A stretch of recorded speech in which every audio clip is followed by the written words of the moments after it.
Assalamualaikum warahmatullahi wabarakatuh. Hai anak pintar, bagaimana kabarmu hari ini? Mudah-mudahan kabarmu baik selalu. Jumpa lagi dengan Ibu Lilis. Kita akan belajar tentang tema 9, subtema 2, pembelajaran 2. Nah anak-anak, sebelum belajar silakan kalian siapkan dulu buku dan alat tulisnya. Dan tidak lupa kita berdoa bersama. Berdoa dimulai. Kita mulai belajarnya yaitu tentang pembelajaran 2 ya. Nah pada pembelajaran 2 ini kita akan menjelaskan, Ibu akan menjelaskan tentang iklan elektronik. Nah sebelumnya dalam pelajaran sebelumnya sudah kita pelajari ya tentang iklan elektronik ini. Nah perhatikan di sini ada keluarga Siti ya yang sedang bersih-bersih di ruang tamunya. Nah bisa kalian lihat di sini ada beberapa alat elektronik ya. Ini ada beberapa alat elektronik, silakan ya kalian lihat mana saja yang termasuk ke dalam alat elektronik yang ada di ruangan rumah Siti ini ya. Bisa nanti kalian sebutkan dan tuliskan ya apa saja barang-barangnya yang ada di ruangan Siti.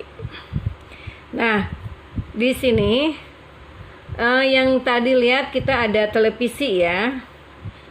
Ini adalah salah satu media elektronik. Televisi itu yaitu mempunyai peranan yang sangat penting dalam kehidupan sosial masyarakat. Televisi ini berfungsi untuk menghibur, mendidik, dan memberi informasi. Jadi televisi ini memberikan banyak informasi bagi pemirsa. Salah satu bentuk informasi yang ditayangkan televisi adalah yaitu iklan ya. Jadi dalam kehidupan sehari-hari, iklan telah menjadi bagian yang tidak dapat dipisahkan dari masyarakat pada umumnya. Televisi mempunyai banyak keunggulan dalam menyampaikan iklan. Nah, oleh karena itu, iklan melalui televisi lebih menarik dan mempunyai nilai pesan yang tinggi. Televisi sebagai media audio visual menanyakan iklan yang dapat dilihat, didengar, dan ditunjang dengan teks sehingga dapat menarik perhatian masyarakat. Nah kemudian yang kedua tadi ada radio ya. Nah sama halnya dengan televisi, radio juga mempunyai fungsi penting bagi masyarakat umum. Fungsi radio yaitu sebagai sarana penerangan, kemudian pendidikan, hiburan, dan sarana propaganda.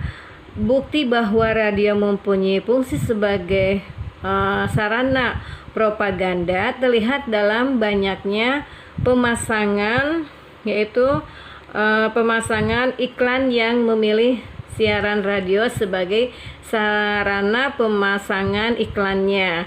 Nah, iklan radio berupa kombinasi dari bunyi dan kata-kata dan efek suara ya. Nah, iklan radio hanya dapat didengar, tidak dapat dilihat seperti iklan di televisi. Nah, oleh karena itu radio dikenal dengan media audio. Nah, ini gambarnya ya, gambar radionya. Nah, kemudian yang ketiga yaitu komputer. Seperti televisi dan radio ya, komputer ini. Tapi komputer juga sebagai media elektronik.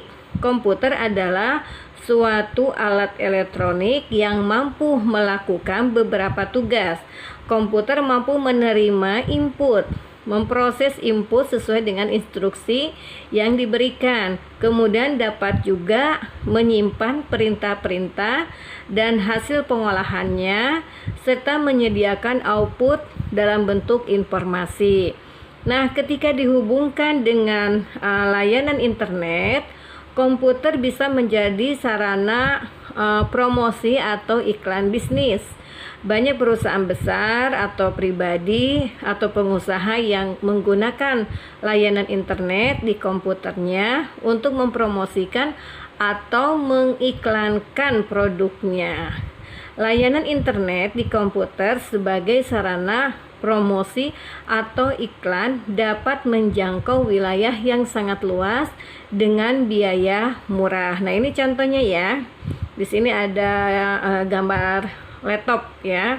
Nah, itulah peralatan elektronik yang ada di ruang keluarga Siti ya. Yaitu tadi ada televisi, ada radio, dan ada layanan internet atau komputer. Ternyata mempunyai salah satu fungsi yang sama ya, yaitu sebagai sarana promosi ataupun iklan. Nah, jadi istilah iklan elektronik yaitu berdasarkan media yang menyajikan iklan elektronik, televisi dan radio, dan layanan internet di komputer dapat disebut sebagai unsur iklan elektronik. Itu ya, sama dengan kalian mengingat kembali pengertian iklan elektronik ya yang sudah kita pelajari. Nah, anak-anak di sini lihat ada yang perlu kalian lihat ya di sini. Tuliskan dalam kolom berikut apa yang dimaksud dengan iklan elektronik. Ya. Tadi kita udah tahu ya bahwa iklan elektronik adalah iklan yang disampaikan atau penyebarannya menggunakan media elektronik, yaitu seperti radio, televisi, dan internet ya. Kemudian yang di sini, dalam penyajian iklan elektronik ini harus memperhatikan beberapa unsur iklan ya agar menarik perhatian masyarakat. Contohnya seperti di sini perhatian ya. Iklan yang baik harus dapat menarik perhatian masyarakat umum. Kemudian yang kedua yaitu minat. Setelah mendapat perhatian, unsur iklan harus ditingkatkan menjadi minat. Apabila minat sudah ada, maka akan timbullah rasa ingin tahu secara rinci dalam diri konsumen ya. Kemudian yang ketiga adalah keinginan ya. Nah, iklan hendaknya mencakup cara untuk menggerakkan keinginan konsumen ya. Kemudian yang keempatnya adalah rasa percaya, yaitu untuk mendapatkan rasa percaya dalam diri konsumen, yaitu sebuah iklan harus ditunjang berbagai kegiatan peragaan. Kegiatan peragaan diantaranya seperti membuktikan atau sebuah kata-kata. Kemudian ada juga yang kelima adalah tindakan. Ya, tindakan ini merupakan tujuan akhir dari produsen untuk menarik konsumen agar memberi atau menggunakan produk dan jasanya. Nah, setelah kamu mengetahui unsur-unsur iklan secara umum, nah di sini nanti ada tabel ya. Sekarang coba ya unsur-unsur dari iklan elektronik pada radio, televisi, dan internet ini. Nah, kalian bisa misalnya di sini ya menyebutkan unsur iklan elektronik pada radio. Ya, kira-kira apa ya pada radio? Ya, yaitu misalnya bunyi, kemudian kata, kemudian efek suara. Kemudian unsur iklan elektronik pada televisi ya, yaitu suara, kemudian ada gambar, kemudian ada gerak, dan juga ada tulisannya. Nah, yang ketiga, unsur iklan elektronik pada internet adalah ada suaranya, ada gambarnya, kemudian ada tulisannya, dan ada juga gerakannya ya. Nah, itu ya. Nah, perhatikan di sini ya.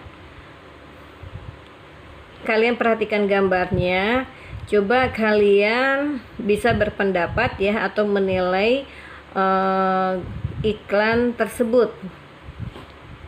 Misalnya penilaiannya ya, kurang menarik ya, boleh, atau kurang sesuai. Kenapa ya? Karena ada unsur iklan yang tidak tercantum. Nah, kemudian apa sih iklan yang tidak tercantum ya? karena ada unsur iklan yang tidak tercantum dalam iklan tersebut, yaitu misalnya mendapatkan rasa percaya dalam diri konsumen ya. Misalnya karena tidak adanya kata-kata atau kalimat pada iklan ini. Jadi hanya gambar saja, tapi kata-katanya tidak ada ya, itu alasannya. Makanya gambar ini kurang menarik ya. Nah, kemudian gambar yang kedua ya. Nah, di sini perhatikan, ini gambar kedua. Kira-kira gambar kedua bagaimana ya? Menarik atau tidak? Ya, tentu saja ini menarik ya, karena sesuai dengan unsur-unsur iklan yang ada. Karena iklan yang menarik perhatian yaitu mengundang minat dengan tulisan, ada tulisan produknya ya.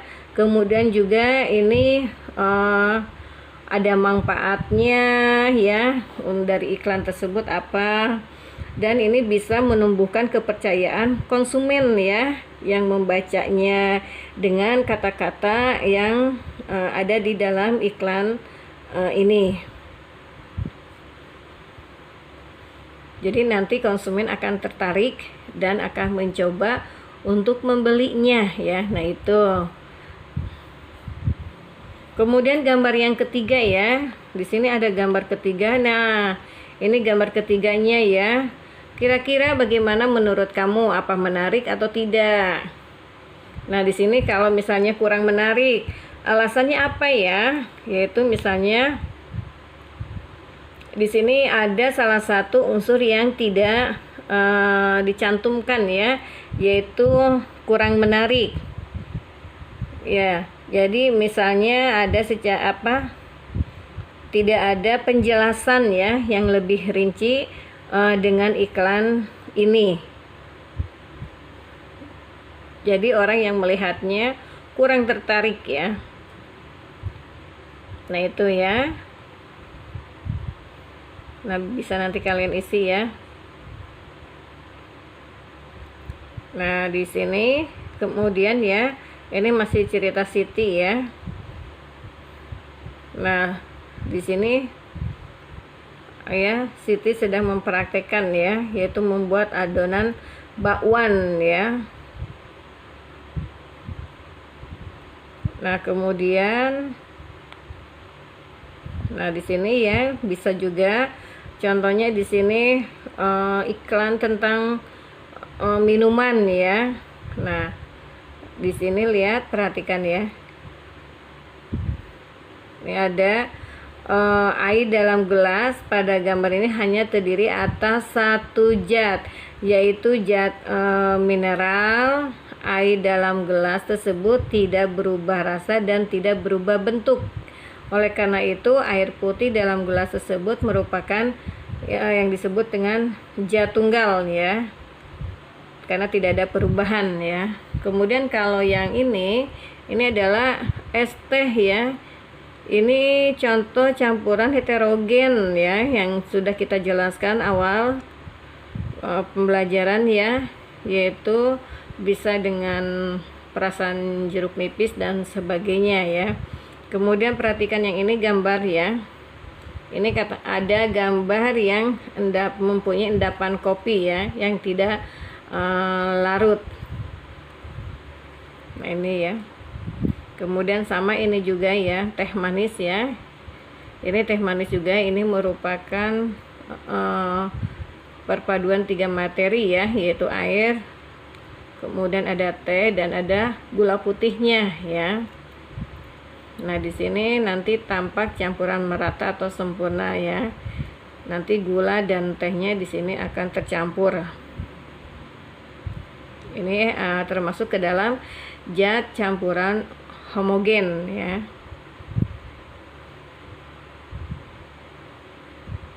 Jadi nanti setelah kamu mengetahui tentang zat pada materi, bisa nanti kalian diskusikan ya dengan teman kamu, yang termasuk zat tunggal itu apa, kemudian yang termasuk zat campuran homogen itu apa, kemudian yang termasuk ke dalam zat campuran heterogen itu apa ya. Bisa nanti kalian Di sini diisi ya, boleh secara individu atau sendiri, atau juga boleh secara berkelompok ya.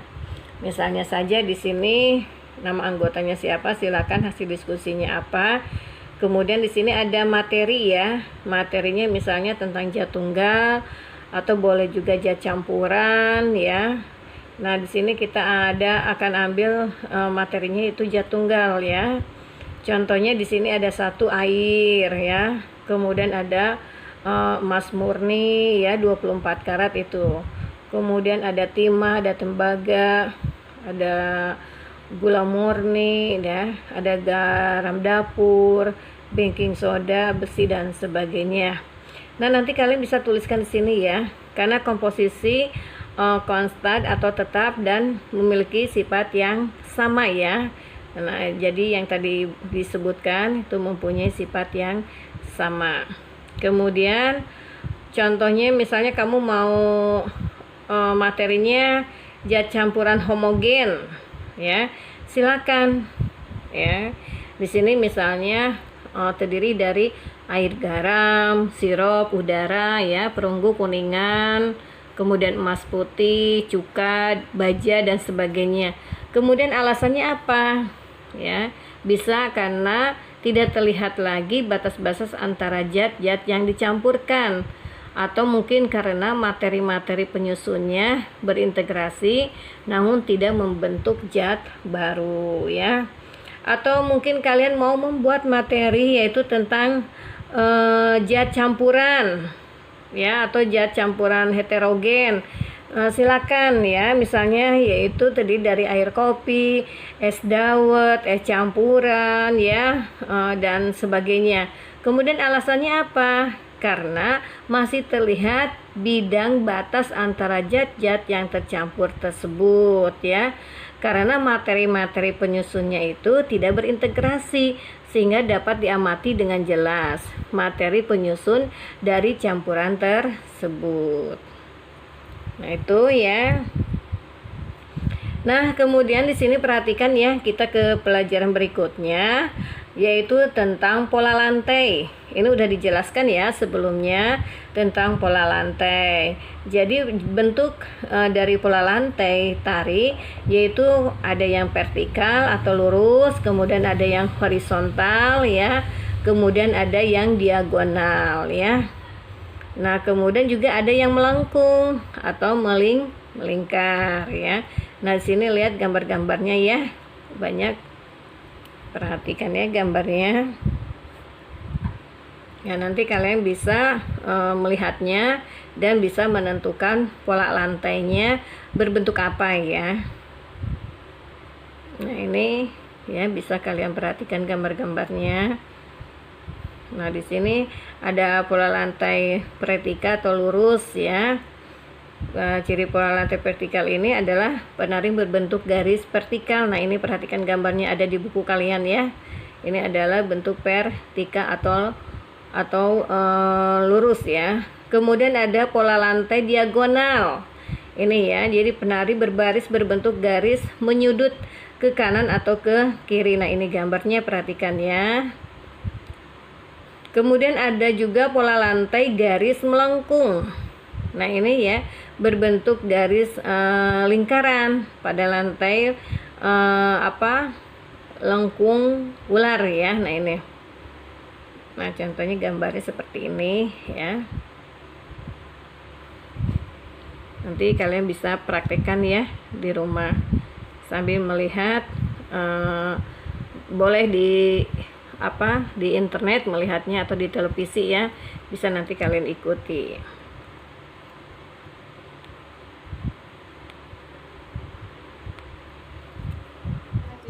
Untuk belajar hari ini Ibu cukupkan sampai di sini. Apa yang Ibu jelaskan mudah-mudahan kalian paham dan bermanfaat untuk kalian semua. Tetap belajar, tetap semangat. Assalamualaikum warahmatullahi wabarakatuh.